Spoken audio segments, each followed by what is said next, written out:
অসম বিহাৰ উত্তৰ প্ৰদেশ নেকি আমি হিমন্ত বিশ্ব শৰ্মাক প্ৰশ্ন উত্থাপন কৰিছো আজি যেটো উত্তৰ প্ৰদেশ বা বিহাৰ যেটো জংগল ৰাজ চলিছে সেই জংগল ৰাজ অসমলৈ আমদানি কৰিব খুজিছে নেকি হিমন্ত বিশ্ব শৰ্মাই আজি প্ৰশিক্ষণপ্ৰাপ্ত মানুহ আছে নেকি অস্ত্ৰ চলাবৰ কাৰণে আপুনি হাতে হাতে যে আপোনাৰ লাইসেন্স গান দিবলৈ যে ওলাইছে কালি অসম কেবিনেটৰ এটা সিদ্ধান্ত গ্ৰহণ কৰা হৈছে যে সংখ্যালঘু যিবিলাক অঞ্চল সেই অঞ্চলবিলাকত খিলঞ্জীয়া মানুহক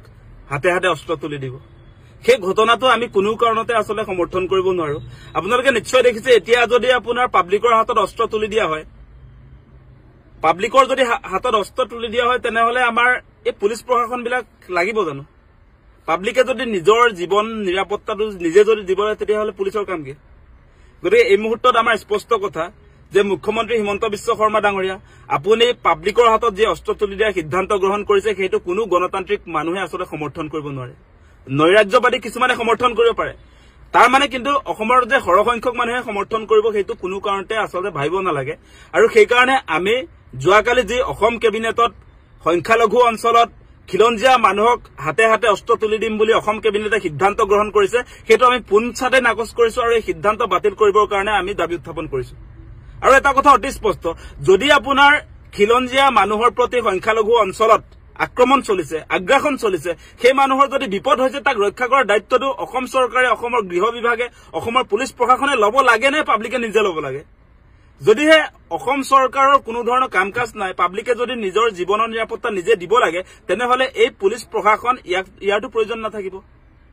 পুলিশ প্ৰশাসনৰ কিবা প্ৰয়োজন থাকিব নেকি আপোনালোকে সেই কথাটো কওক আমি ভাবিছিলো কি যে সংখ্যালঘু অঞ্চলবিলাকত যদি আপোনাৰ এনেকুৱা ধৰণৰ আমাৰ খিলঞ্জীয়া মানুহৰ প্ৰতি যদি ভাবুকি আহিছে মানুহৰ জীৱনৰ প্ৰতি যদি ভাবুকি আহিছে সেই অঞ্চলবিলাকত আমি কৈছিলো যে পুলিশ ষ্টেচনৰ সংখ্যাটো বঢ়াই দিয়ক আউটপোষ্টৰ সংখ্যাটো বঢ়াই দিয়ক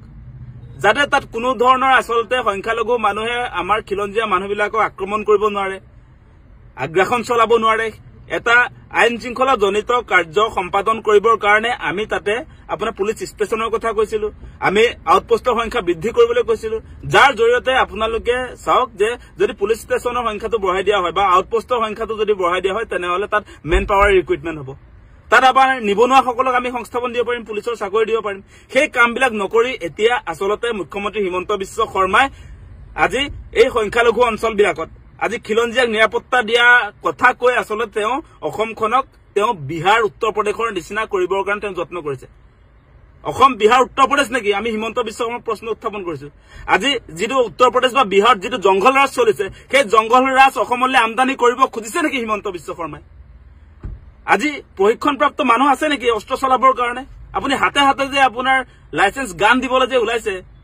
আপোনাৰ অস্ত্ৰ চলাবৰ কাৰণে যে মানুহক যে আপুনি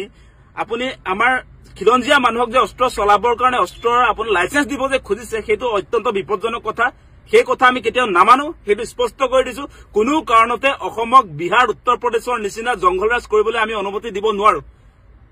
সেই অনুমতি আমি কেতিয়াও দিব নোৱাৰো মুখ্যমন্ত্ৰী হিমন্ত বিশ্ব শৰ্মাক দেখিছো তেওঁ এফালে কব যে শান্তিৰ অসম তেওঁ মুখ্যমন্ত্ৰী হিচাপে দায়িত্ব লোৱাৰ পাছত কোনো ধৰণৰ হত্যা হিংসা অসমত নাইকিয়া হৈ গল এনেকুৱা ধৰণৰ ভাষণ দি থকা মানুহটোৱে এতিয়া আপোনাৰ সংখ্যালঘু অঞ্চলবিলাকত আমাৰ খিলঞ্জীয়া মানুহৰ হাতে হাতে অস্ত্ৰ তুলি দিব